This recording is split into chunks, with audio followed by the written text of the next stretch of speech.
Capítulo 04. Superando o tempo. Muito já foi escrito sobre a importância de se permanecer no presente. Eu poderia citar estatísticas de tudo, desde dirigir distraidamente até divórcios, para sustentar a noção de que as pessoas realmente têm dificuldades de permanecer no momento presente. Permita-me fazer um acréscimo a esse corpo de conhecimento, expressando o conceito em termos quânticos. No presente, todos os potenciais existem no campo. Quando permanecemos presentes, quando estamos no momento, podemos nos mover além do espaço e do tempo e podemos transformar qualquer um desses potenciais em realidade. Porém, quando estamos atolados no passado, nenhum desses novos potenciais existem. Você aprendeu que, quando tentam mudar, os seres humanos reagem de forma muito parecida a viciados, pois ficam viciados em estados químicos de ser que são familiares. Você sabe que, quando tem um vício, é praticamente como se seu corpo tivesse uma mente própria. À medida que eventos passados desencadeiam a mesma resposta química que a do incidente original, seu corpo pensa que está vivenciando novamente o mesmo evento. Uma vez condicionado a ser a mente subconsciente ao longo desse processo, o corpo assume o lugar da mente e ele se torna mente, portanto, pode, de certo modo, pensar. Eu comentei como o corpo torna-se a mente devido ao ciclo de pensar e sentir, sentir e pensar. Mas existe outra maneira para isso ocorrer, baseada nas memórias passadas. Funciona assim: você tem uma experiência, que tem uma carga emocional. Daí você tem um pensamento sobre esse evento passado específico. O pensamento torna-se uma memória, que então reproduz reflexamente a emoção da experiência. Se você fica pensando nessa memória repetidamente, ela e a emoção fundem-se em uma, e você memoriza a emoção. Dessa maneira, viver no passado torna-se um processo mais subconsciente do que consciente. Veja a imagem na tela. O subconsciente abrange a maioria dos processos físicos e mentais ocorridos abaixo de nossa percepção consciente. Grande parte dessa atividade envolve manter o corpo em funcionamento. Os cientistas referem-se a esse sistema regulador como o sistema nervoso autônomo. Não temos de pensar conscientemente em respirar, manter o coração batendo, elevar e reduzir nossa temperatura corporal ou em qualquer um dos outros milhões de processos que ajudam o corpo a se manter em ordem e se curar.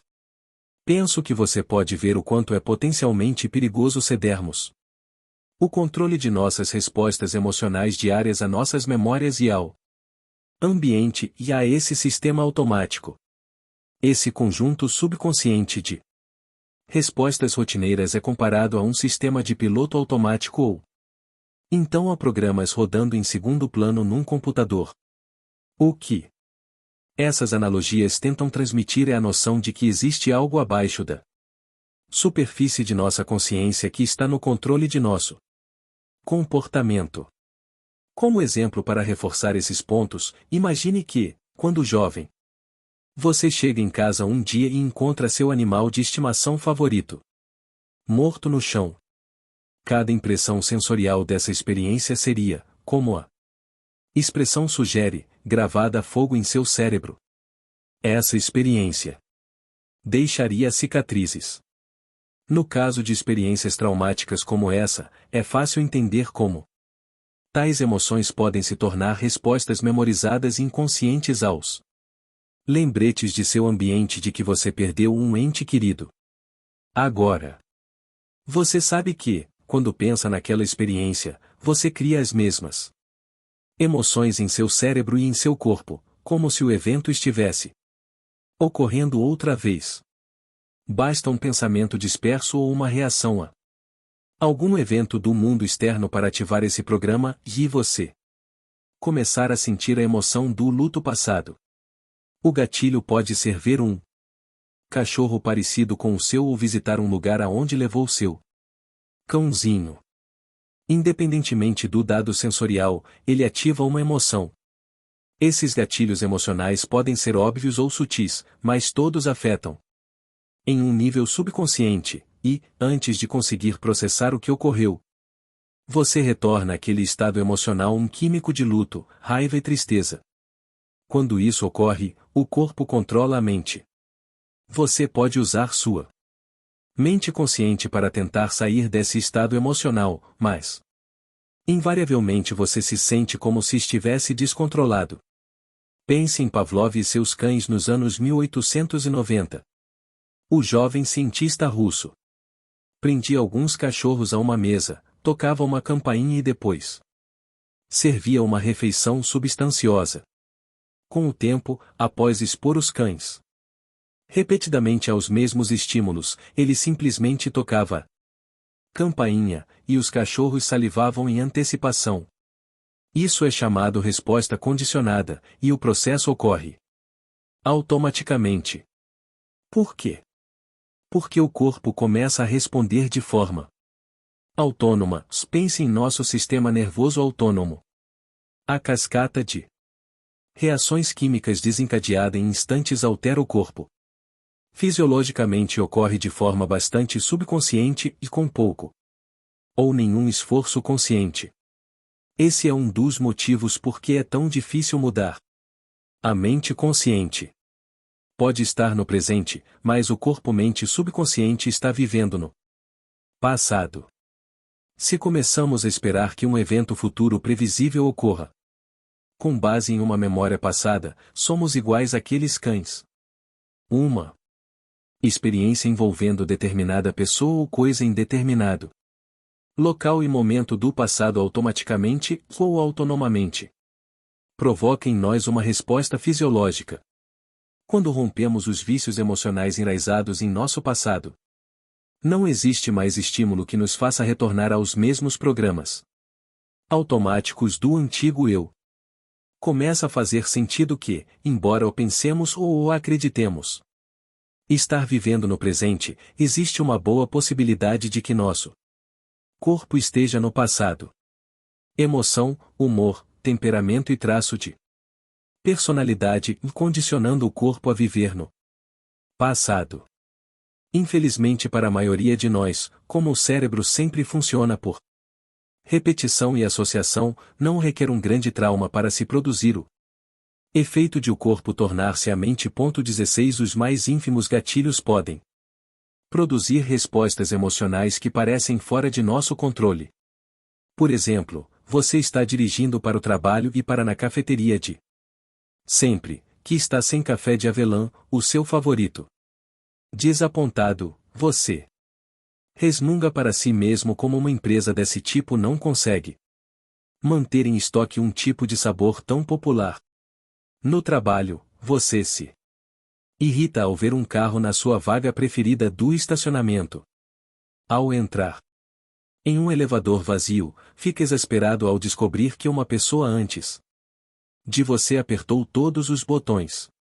Quando finalmente entra no escritório, alguém comenta o que aconteceu? Você parece meio abatido.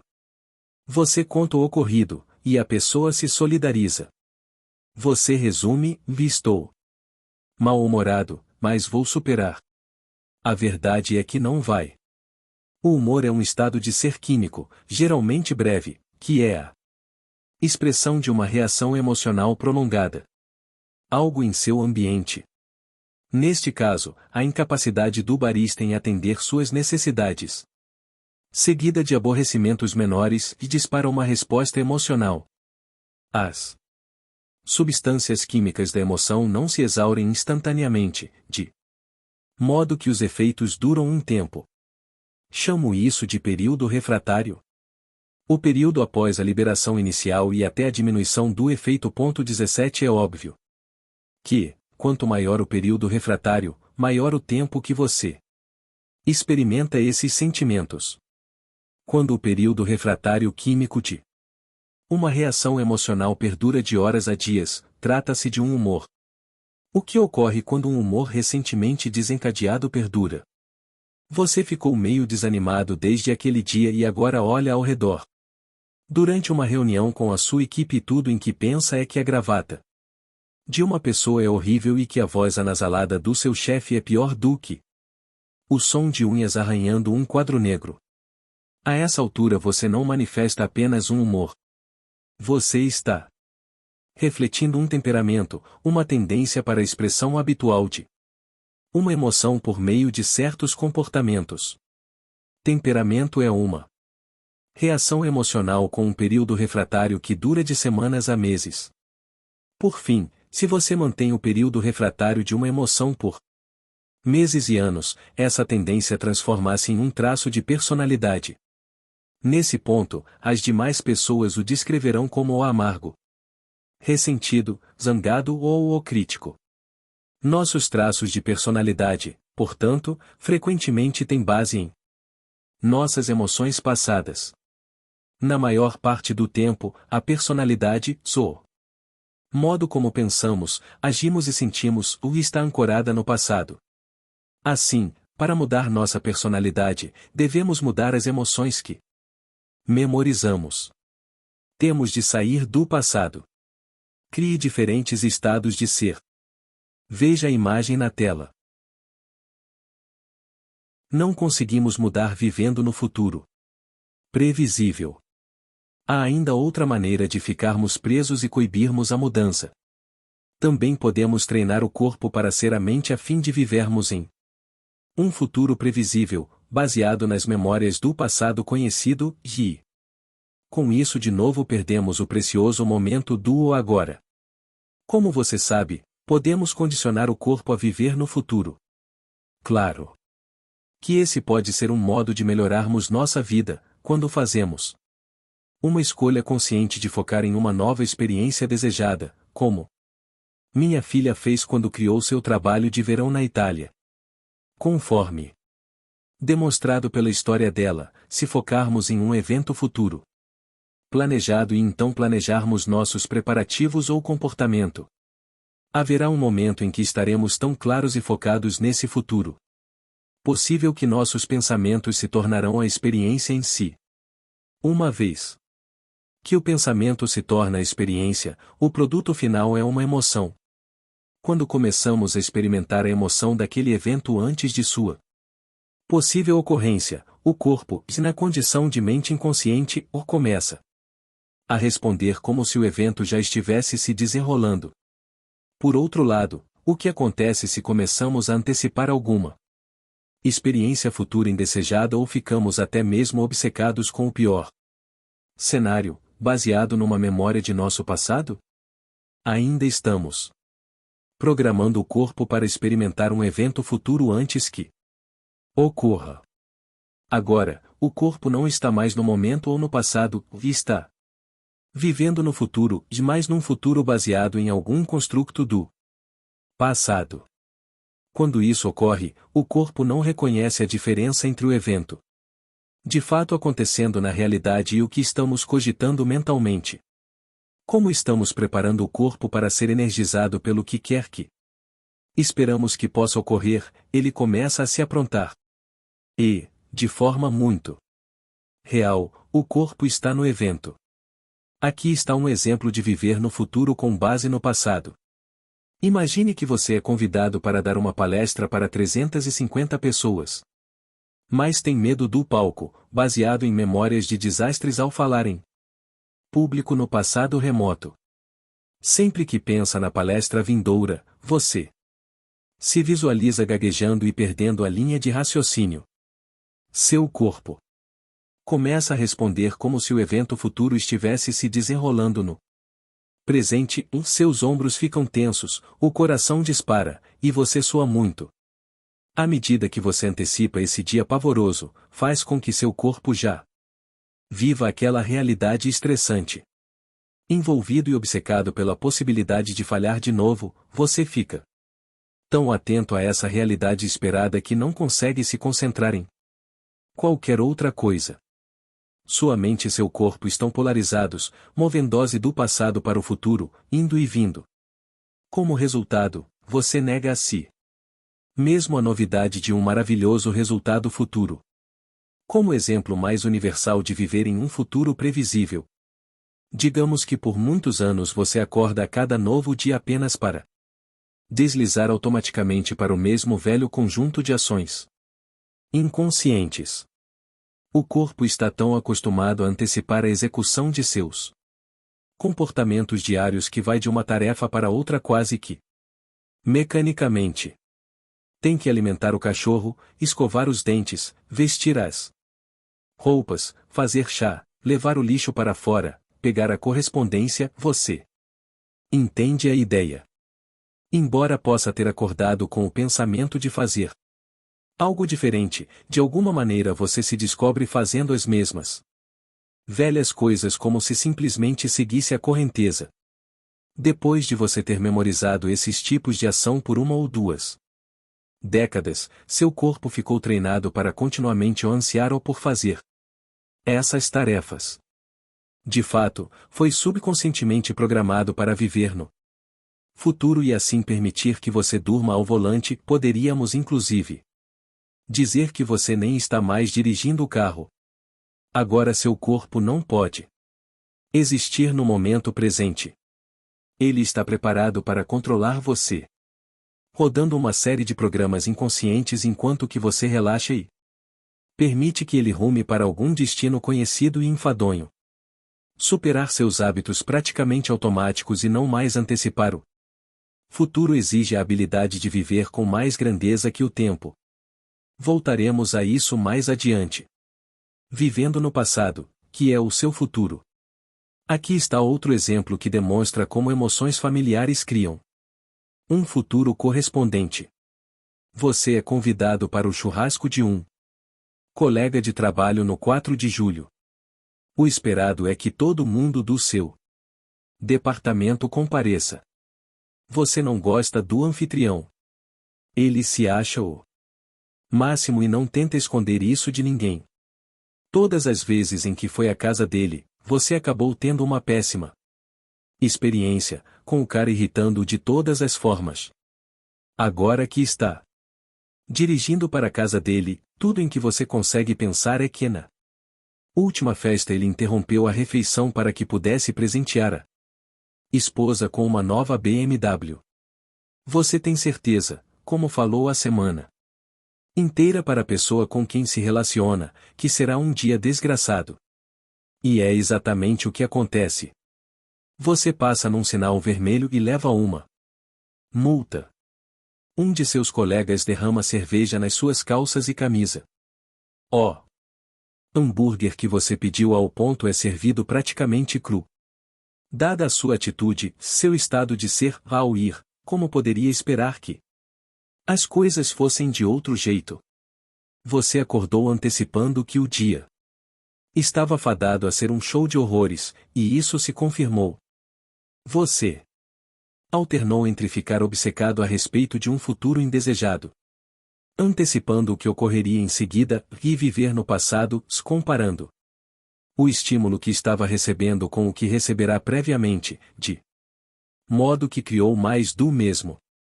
Se você começar a monitorar e anotar seus pensamentos, vai descobrir que na maioria das vezes está pensando à frente ou olhando para trás.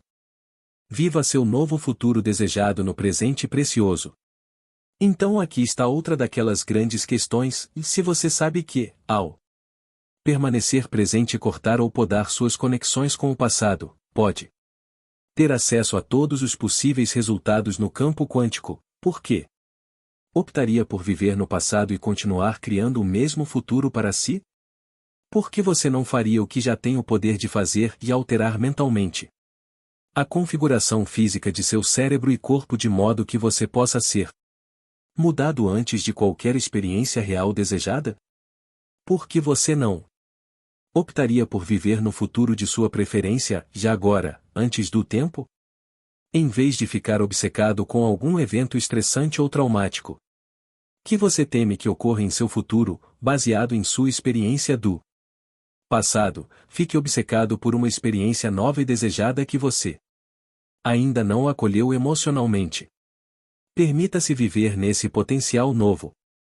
Futuro agora, a ponto de seu corpo começar a aceitar ou acreditar que você está experimentando as emoções elevadas desse novo resultado futuro no momento presente.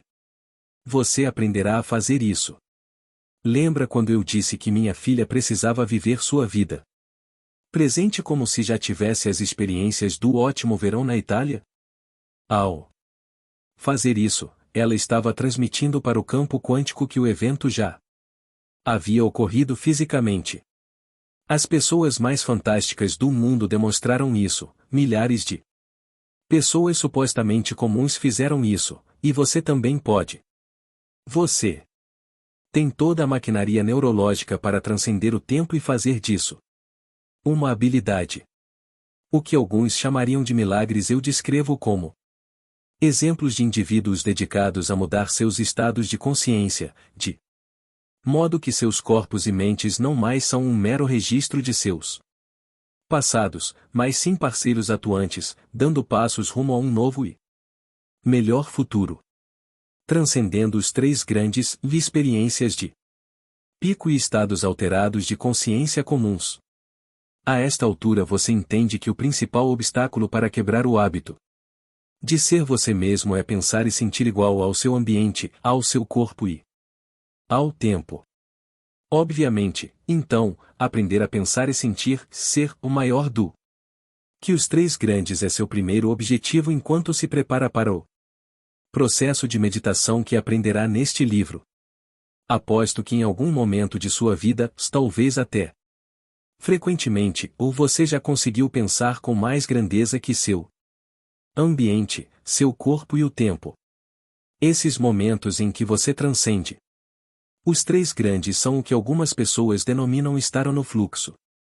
Há uma série de maneiras de descrever o que acontece quando nosso ambiente, nosso corpo e nossa percepção da passagem do tempo desaparecem e ficamos ou alheios ou ao mundo. Em palestras para grupos mundo afora, pedi a membros do público para descreverem momentos criativos em que estavam tão absorvidos pelo que estavam fazendo ou tão relaxados e tranquilos que pareciam entrar em um estado alterado de consciência. Essas experiências geralmente enquadram-se em duas categorias. A primeira são as chamadas experiências de pico, que consideramos momentos transcendentais, quando atingimos um estado de ser que associamos a monges e místicos. Comparados a esses eventos de alta espiritualidade, os outros podem ser mais mundanos, comuns e prosaicos. Mas isso não significa que sejam menos importantes. Esses momentos comuns aconteceram comigo muitas vezes, embora não tão frequentemente quanto eu gostaria, e enquanto escrevia este livro. Quando sento para escrever, costumo ter muitas outras coisas em mente. Minha agenda cheia de viagens, meus pacientes, meus filhos, meus funcionários, o quanto estou faminto ou sonolento ou feliz. Nos dias bons, quando as palavras parecem fluir, é como se minhas mãos e o teclado fossem uma extensão de minha mente. Não fico ciente de meus dedos movendo-se ou de minhas costas apoiadas na cadeira.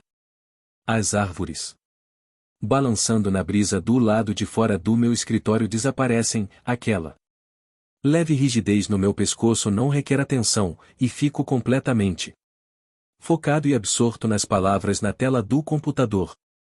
Em algum momento, percebo que se passou uma hora ou mais no que pareceu um instante.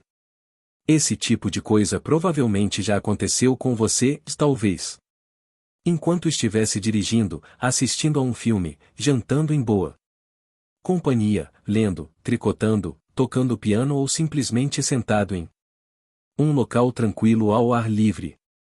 Não sei você, mas eu costumo me sentir maravilhosamente renovado após vivenciar um desses momentos quando meu ambiente, meu corpo e o tempo parecem desaparecer. Eles nem sempre acontecem enquanto escrevo, mas, após concluir meu segundo livro, constatei que eles ocorrem com maior frequência. Com a prática, adquiri a capacidade de assumir o Controle, de modo que essas experiências de estar no fluxo não são tão acidentais ou inesperadas como no início. Superar os três grandes para facilitar a ocorrência desses momentos é essencial para você perder a cabeça e criar uma nova mente.